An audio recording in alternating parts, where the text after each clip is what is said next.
Всем привет! Сейчас я вам покажу, за что я люблю Китай.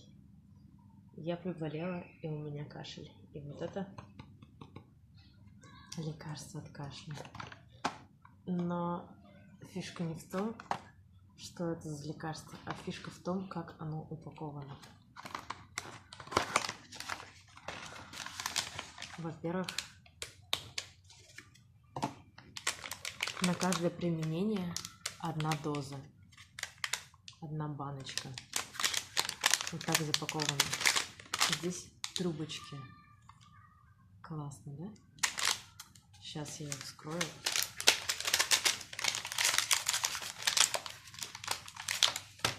Хочу показать то, что здесь вот такая вот железная хрень. И когда первый раз я это увидела, я подумала: о боже мой, как же я его открою?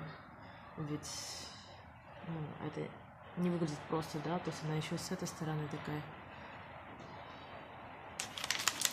И я взяла первый раз нож, потому что я подумала, нужно чем-то подцепить это. А потом присмотрелась повнимательнее к трубочке. Сейчас. Вот я ее вытаскиваю. И это не просто трубочка.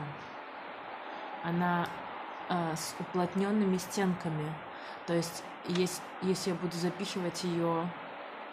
невозможно сфокусировать. Короче, если я буду запихивать эту трубочку в баночку, то с ней ничего не случится, она не сломается.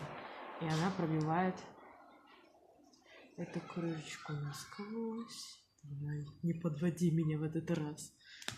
Оп, видите? Такая вот готова одноразовая доза для приема лекарства. Ну, лекарство, кстати, так себе. Оно очень-очень сладкое. Оно горькое.